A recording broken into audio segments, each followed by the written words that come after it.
Cabinet ने पिछले दिनों तलाक के इच्छुक लोगों की राह आसान करते हुए तलाक के लिए पहले से मौजूद 9 आधारों में एक और आधार जोड़ दिया है।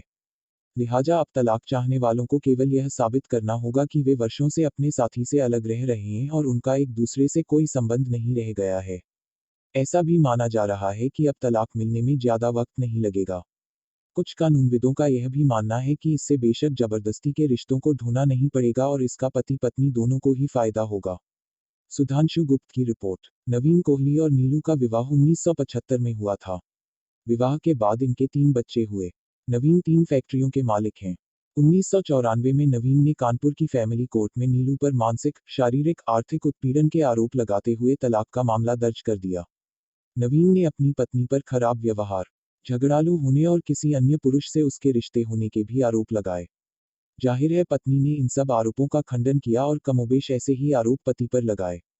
अदालत ने यह महसूस किया कि दोनों के बीच रिश्ते को बचाने की सारी कोशिशें नाकाम हो चुकी हैं। इसलिए इन दोनों को अलग रहने की इजाजत दे दी जाए। लिहाजा अदालत ने इन दोनों के विवाह को भंग करते हुए नवीन से अदालत में 25 लाख रुपये जमा कराने के लिए कहा। नवीन ने 2 दिन में यह राशि जमा करा दी। लेकिन कहानी यहीं खत्म नहीं हुई। नीलू ने इलाहाबाद हाईकोर्ट में अपील की। बाद में यह मामला सुप्रीम कोर्ट तक पहुंचा। यह एक ऐसा मामला था जिसमें दोनों के रिश्ते खत्म हो चुके थे, लेकिन इसके बावजूद एक पक्ष दूसरे को परेशान करने के लिए तलाक को मंजूर करने के लिए राजी नहीं था। भारत में ऐसे कई मामले होते हैं। नवीन बनाम नीलू के अलावा जॉर्डन डाइंगडे बनाम एसएस चोपड़ा और समर घोष बनाम जया घोष जैसे मामलों को आधार बनाकर पिछले दिनों कैबिनेट ने इरिटिवेबल ब्रेकडाउन ऑफ मैरिज, यानी संबंधों में ऐसा बिगाड़ जिसमें समझौते की कोई उम्मीद ना रह गई हो, पर मुहर लगा दी। इस तरह तलाक के 9 मौजूद आधारों में एक और आधार जुड़ने का रास्ता साफ हो गया।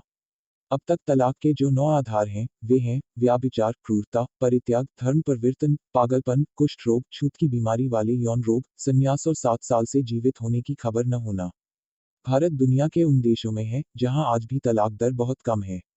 अमेरिका और ब्रिटेन जैसे देशों में जहां लगभग 50% तलाक होते हैं, वहीं भारत में प्रति 1000 वैवाहिक संबंधों में से महज 11 पति पत्नी का रिश्ता ही तलाक की परिणति तक पहुंचता है। यानी आज भी भारतीय समाज का दाम्पत्य में यकीन बना हुआ है। हालांकि भारत में भी तलाक के मामले लगातार बढ़ रहे हैं।